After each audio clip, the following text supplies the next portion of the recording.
조갑제TV 시청자 여러분 안녕하십니까. 2020년 7월 1일 오전 10시 반입니다. 어제 인터넷을 검색하다가 임종석 씨가 국정원장 설이 있다는 기사를 보고 아마 밤잠을 설친 분들이 많을 겁니다. 임종석 전 비서실장. 임종석 하면은 바로 연관되는 단어가 뭐죠? 임종석 했을 때 다음에 붙는 단어가 주사파 아닙니까? 임종석 하면은 주사파 하면은 가장 먼저 떠오르는 인물이 임종석입니다. 이 주사파 단체로 공안당국이 규정한 이 전대협 의장으로서 1989년 임수경을 밀립북시켜서 북한 노동당 정권의 선전을 도와준 자입니다. 국가보안법 위반으로 징역 5년입니다. 징역 5년 실형을 선고받고 3년 6개월간 복역한 사람입니다. 국가정보원은 국가보안법을 집행하는 수사기관이기도 합니다. 그 국가보안법을 중대하게 위반한 사람이 국가정보원장이 된다면은 대한민국은 적화됐다는 것을 세계 만방에 선언하는 것이죠. 물론 본인은 오늘 조선일닷컴에 따르면 본인은 그런 설을 부인한다고 합니다. 그러나 뉴데일리입니까? 뉴데일리에서 확인을 해달라고 했더니 청와대는 외교 안보 교체설은 최근 돌았는데 인사와 관련해서는 해줄 말이 없다. 이렇게 공식 견해를 내어놓지 않고 있다고 합니다. 임종석 국정원장, 물론 국회 청문회 대상입니다만은 그 발표되는 그 순간은 대한민국 적화가 공식 선언되는 날이라고 보면은 뭐 거의 틀림없습니다. 그런데 적화도 여러 방식의 적화가 있어요. 공산주의도 한두 가지가 아닙니다. 중국도 공산주의인데 시장 경제를 하고 있어요. 저 유럽에서도 공산주의 중에서는 헝가리식 공산주의는 개혁의 정도가 꽤 있었습니다. 그리고 유고슬라비아의 티토식 공산주의는 소련 말을 듣지 않고 독자적으로 가는 공산주의였습니다. 공산주의 중에서 최악은 세습 독재의 북한 이른바 주체사상 공산주의입니다. 그런데 주사파 임종석 씨는 다른 공산주의가 아니라 주사파로 불리고 있습니다. 주사파는 김일성주의라는 뜻입니다. 이 주사파는 용어를 지금부터 바꿔야 됩니다. 주체사상 얼마나 좋습니까? 인간이 자신의 운명의 주인이 되어서 자주적으로 생활한다. 좋죠. 그러나 이 주체사상을 내세워가지고 김일성은 혼자 빼고는 다 노예로 만들었습니다. 이 주체사상이란 말은 거꾸로 뒤집으면 노예파가 됩니다. 이게 노예파입니다. 김일성 수령만 주체적 인간으로 평가를 하고 나머지는 다 김일성만 무조건 따라가면 된다 하는 게 주사파입니다. 그러니까 노예파죠. 노예파. 김일성파라고 불려야 됩니다. 김일성파, 김일성주의자. 주사파라고 하면은 이 말이 좋아가지고 사람들이 경계심을 갖지 않습니다. 그러나 김일성주의파다 또는 김일성주의자다 또는 김일성파다 이렇게 부르면은 김일성파가 국가정보원장이 되었다? 이거 적화 아닙니까? 적화 중에서도 종북적화죠. 종북적화. 근데 이게 기사거리가 됐다는데 참으로 충격적입니다. 참으로 충격적입니다. 김일성의 대전략이 이런 결실을 보고 있는 겁니다. 1977년 호네커 동독 공산당 당수가 평양을 방문했습니다. 그때 김일성이가 호네커 앞에서 한 이야기가 있습니다. 우리는 남한의 민주주의를 지지합니다. 남한의 민주화를 지지합니다. 설령 반공주의자가 집권을 한다고 해도 민주화가 되는 것을 환영합니다. 왜냐? 민주화가 되면은 우리가 남한에서 공작을 펼치기가 쉬워집니다. 이게 딱 적중했습니다. 대한민국의 민주화가 본격적으로 진행되던 1980년대 그 민주화의 틈을 타서, 그러니까 민주화라는 것은 민주주의로 위장한 공산주의가 들어오기 좋은 겁니다. 공산당이, 내가 공산당이라고 하지 않습니다. 진보적 민주주의자라고 위장합니다. 그래서 민주주의자로 위장한 공산주의가 확산될 수 있는 절호의 기회가 한국에서 민주화 운동이 일어났을 때다라고 김일성이가 딱 정확하게 이야기했습니다. 그렇게 되었습니다. 그때 순진한 한국의 보수주의자들은 이렇게 이야기했습니다. 요사이 학원가에 공산주의 좌익이 퍼지고 있는 것은 이것은 전두환 박정희 정권 때문이다. 독재에 저항하다 보니까 사람들이 좌익으로 넘어갔다. 그러나 민주화가 되면은 저절로 좌익이 사라질 것이다. 아주 순진한 생각이었습니다. 이 좌익이 북한 공작에 의해서 만들어졌다는 것을 간과한, 오히려 민주화가 되니까 김일성이 예측한 대로 민주주의의 탈을 선, 민주투사의 탈을 선 공산주의자, 김일성주의자가 이제 드디어 집권 세력이 되었습니다. 집권 세력이 되었어요. 집권 세력이. 자, 그럼 문재인의 사상적 정체는 뭐냐? 문재인 대통령의 가계 등등을 종합적으로 판단할 때 저는 문재인 대통령의 이념적 좌편향이 임종석을 능가한다고 보는 사람입니다. 임종석은 배워서 그렇게 됐지만은 문재인 씨는 아버지로부터 물려받은 뭔가가 있을 것이라고 저는 생각합니다. 문재인 대통령의 말 중에 아버지가 자유를 찾아서 남한으로 내려왔다는 말은 없습니다. 피난하기 위해서 내려왔다고 합니다. 그리고 북한에서 농업 과장을 했으니까, 시에서 농업 과장 했으니까 아주 요직입니다. 북한 노동당원이었는지 아닌지는 확인할 길이 없습니다. 어쨌든 남한에 내려와서 그 부친은 적응을 제대로 하지 못했습니다. 그러면서 이승만 박정희에 대해서 매우 비판적이었다고 합니다. 그럼 김일성에 대해서는 어떤 이야기를 했을까? 그것은 알려진 바가 없습니다. 다만 문재인 씨가 월남이 적화되었을 때 희열을 느꼈다는 이야기를 했습니다. 그리고 김일성주의자 신영복을 사상가로 존경한다는 이야기를 했습니다. 그리고 최근에 4.27 선언의 정신은 북한 노동당 정권과 연대하고 협력하는 것이라고 고백했습니다. 적과 공산당과 연대하고 협력한다면 어떻게 되죠?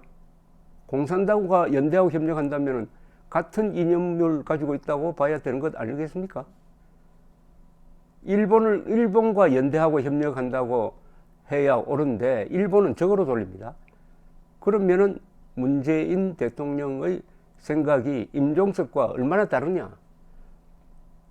뭐 다른 게 있을까요? 그리고 4.3 사건 추념 연설에서는 제주도 사람들은 통일의 꿈을 먼저 꾸는 바람에 이런 고초를 당했다는 취지의 이야기를 했습니다. 그때 남로당이 무장폭동을 일으켜서 통일을 내세웠는데 그 통일은 공산통일입니다. 공산통일의 꿈을 아주 아름답게 이야기를 했습니다. 이런 사람이 임종석을 국정원장으로 임명 안 한다는 보장이 없는 것입니다. 다만 여기서 하나, 임종석 씨가 1989년에 가졌던 그 생각을 지금도 가지고 있는지 아닌지는 알 수가 없습니다. 사람은 바뀝니다. 그리고 대한민국의 발전을 몸으로 느낀 게 벌써 30년이나 흘렀고 국회의원도 됐고 비서실장도 했으니까 이 자유민주주의로 발전한 대한민국의 힘을 모른다고 볼 수 없겠죠. 그러나 사상은 그와는 별도로 존재합니다. 현실을 따라가는 게 사상이라면 임종석 씨는 지금 자유민주주의자가 되어 있어야 맞는데 사상은 그렇지 않습니다.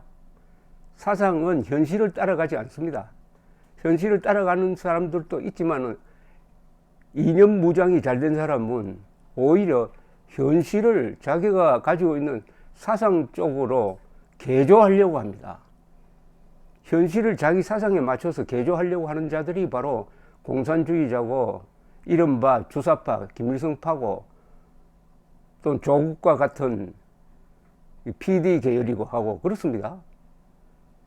그런데 조국 청문회 때 김진태 의원이 가지고 있었던 그 사회주의 혁명 노선을 지적하면서 지금도 사회주의자냐 하는 거 물었더니 조국 씨는 나는 사회주의자가 아닙니다라고 하는 게 아니고 한국의 헌법 체계상 사회주의도 허용될 수 있다는 취지의 이야기를 했고 기자들에게는 사회주의 혁명 노선이 민주화였다라고 변명을 했습니다. 그러니까 조국의 논법대로 따르면 민주주의가 사회주의고 지금도 우리 헌법이 사회주의 노선을 허용하고 있다고 궤변을 넣어놓았습니다. 우리나라 자유민주적 기본 질서 안에서 사회주의는 허용되지 않습니다. 그런데 임종석 씨가 1989년에 임수경을 보냈을 때의 상황을 잘 보면은 임종석이가 어떤 사람인지 알 수가 있습니다. 1988년에 서울올림픽이 대성공을 했습니다.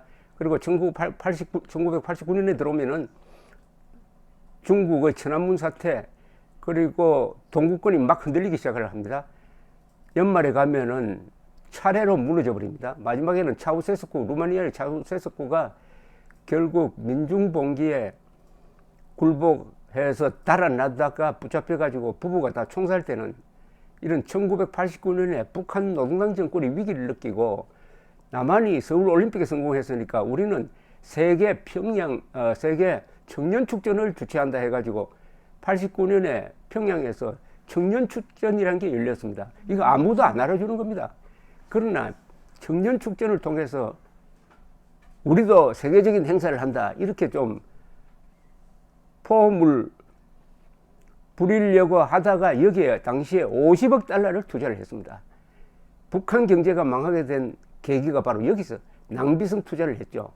거기에 남한 학생 대표로 올라간 사람이 임종석이고 이 여자를 보낸 주모자가 임종석입니다. 김일성을 그렇게 도와줄 수가 없었겠죠. 아마 김정은은 그것을 딱 기억하고 임종석을 동지라고 생각 안 하겠습니까? 또는 만만하게 생각 안 하겠습니까? 또는 하수인으로 생각 안 할까요? 자, 국정원장이 되어서는 안 되는데 혹시 된다고 했을 때 일어날 사태를 한번 생각해 볼까요? 국정원은 북한에 대한 정보, 대한민국 내에 있는 종북 세력에 대한 정보의 총집결지입니다. 정보가 다 모이는 곳입니다. 거기에는 북한에 심어놓은 우리 협력자들도 다 있습니다. 우리에게 목숨을 걸고 정보를 제공하는 북한 내의 간부들도 다 있습니다. 간부들 이름도 다 있을 겁니다. 임종석 국정원장이 그 정보를 김정은에게 갖다 준다고 생각하는 것은 이게 무리일까요? 그렇게 의심해야 될 권리와 의무를 국민이 가지고 있는 것 아닙니까? 그 전력으로 봐서 충분하죠. 그러면은 북한에서 우리와 협력하던 그야말로 우리의 애국자들이죠. 다 잡혀가지고 총살되지 않을까요? 또 안보, 북한 핵뿐만 아니라 군사 정보가 국방부만 있는 것이 아니라 국정원에 집결되어 있습니다. 굉장한 통신 기능을 갖고 있습니다.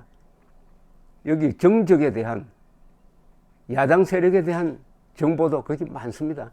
김대중 비자금 의혹에 대한 정보도 거기 다 들어가 있습니다. 이것을 김일성파 겨냥했다는 증거가 없는 김일성파 임종석이 그 정보를 장악하고 있다? 그 뒤에 대한민국이 어떻게 되겠습니까? 예컨대 비유하면은 이렇게 비유입니다. 이거 비유. 스탈린의 비밀경찰 총수가 베리아였습니다.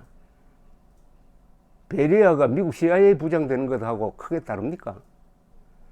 베리아가 미국 CIA 부장이 된다.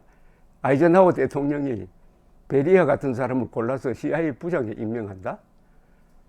대한민국을 얼마나 만만하게 보고 있는지, 이런 말이 나온다는 것 자체가, 그리고 국군을 얼마나 우습게 보고 있는지 알 수가 있습니다.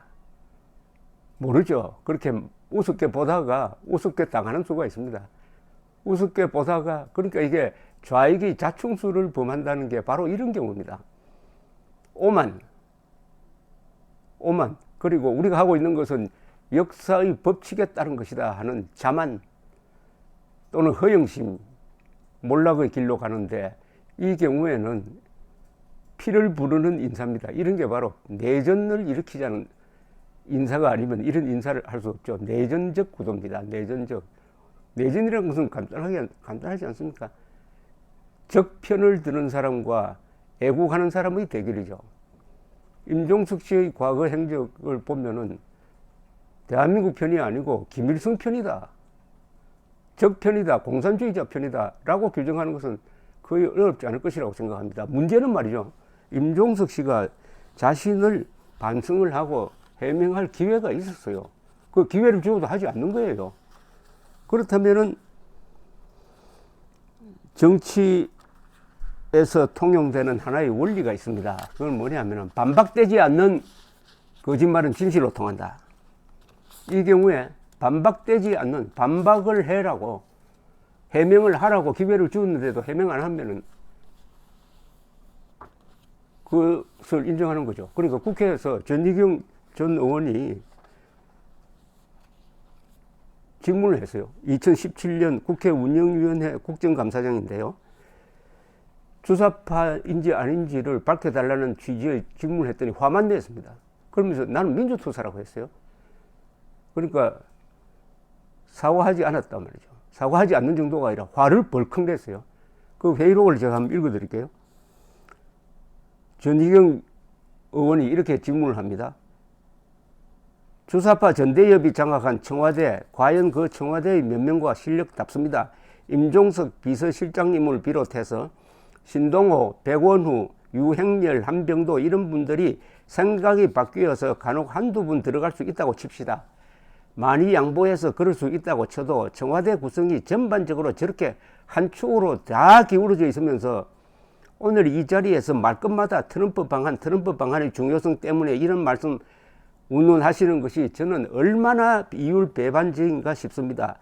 전대협의 강령과 회칙을 보면은 전대협 강령 전문에는 미국을 반대하고 모든 외세의 부당한 등등 해서 반미, 회칙에는 민족과 민중에 근거한 진보적 민주주의 구현을 밝히고 있습니다. 지금 청와대에 들어가 있는 전대협의 많은 인사들이 이런 사고에서 벗어났다는 어떠한 증거도 없습니다. 이런 사람들이 트럼프 방한에 대해서 이야기를 한다? 과연 트럼프 방한에 맞춰서 반미운동하겠다, 시위하겠다고 하는 분들의 생각과 무엇이 다른지 알 수가 없습니다. 전대협에서 이야기한 이 진보적 민주주의는 헌법재판소에서 통진당 해산 판결의 주요 이유였습니다. 이 전희경 의원이 이념 문제에 대해서 아주 정확한 시각을 갖고 있습니다. 이것이 북한식의 사회주의를 추종하는 것이다, 이런 것에 대해서 전혀 입장 정리도 안 되신 분들이 청와대 내에서 일을 하시니까 인사참사 발생하고 등등 이렇게 질문하니까 임종석 씨가 벌컥했습니다. 위원님 말씀 매우 유감입니다. 제5공화국 6공화국 때 정치문인들이 광주를 짓밟고 민주주의를 유린하고 할 때 제가 위원님께서 어떻게 사셨는지 살펴보지는 않았습니다. 그러나 지금 위원님께서 거론하신 대부분의 그 사람들이 인생을 걸고 삶을 걸고 민주주의를 위해서 노력했습니다. 위원님께서 그렇게 말씀하실 정도로 부끄럽게 살지 않았습니다. 아니, 주사파는 아니냐고 물었는데 민주주의를 위해서 일했다? 어떤 민주주의냐를 묻고 있는 거 아닙니까? 조선민주주의 인민공화국이냐, 자유민주주의냐. 그런데 거기에 대한 대답은 안 하고 당신은 어떻게 살았느냐, 나는 치열하게 살았다, 이렇게 이야기하니까 이게 본질을 호도하는 거죠. 전희경 위원이 무슨 말씀하세요? 지금 제가 말씀드린 논거에 대해서만 이야기하세요. 대북관에 대해서 설명하세요. 임종석 씨는 거기에 대해서도 매우 유감입니다라고만 이야기합니다. 매우 유감입니다. 그러다가 이 회의가 아주 좀 시끄럽게 되고 마지막에 이런 이야기를 한 게 기록되어 있습니다. 마지막에 이건 조금 길게 이야기한 것인데 소개를 해드리겠습니다. 국민을 대표하는 국회의 국정감사에 와 있기 때문에 마땅히 국회를 존중하고 국회의 지적에 대해서 성실하게 답변을 드리고 왔습니다. 하지만 저 역시 제가 지금까지 살면서 겪어본 가장 큰 모욕이었다는 점도 말씀드리고 싶습니다. 저는 아무리 국회라고는 하나 위원님들께서는 막 말씀하셔도 되고 저희들은 그냥 다 앉아 있기만 해도 한다고는 그것을 납득하기는 정말 어렵습니다. 위원회 운영에 누가 된 데 대해서는 진심으로 유감스럽게 생각합니다. 여기서도요. 자기가 주사파 아니라는 이야기를 안 해요. 그걸 듣고 싶어 하는데 열심히 살았다는 이야기만 합니다. 열심히 살았겠죠. 공산주의를 위해서 대한민국을 파괴하기 위해서도 열심히 사는 인생관이 있고 반공을 위해서 애국을 위해서 열심히 사는 사람도 있는데 열심히 산다는 게 그게 해명이 되지 않습니다. 어느 쪽으로 열심히 살았느냐는 거죠. 어느 쪽으로. 자, 이제 한번 기초가 주목됩니다. 기초가 주목돼요. 임종석을 국정원장으로 임명하는 순간 문재인 대통령은 대한민국 국민들에게 골기하라. 헌법을 무기로 삼아 골기해라. 국민저항권 운동에 나서라. 라고 부탁하는 것과 같습니다. 그런 끔찍한 상황이 오기 전에 야당이 여기에 제동을 걸어야 하는데, 그러세요. 감사합니다.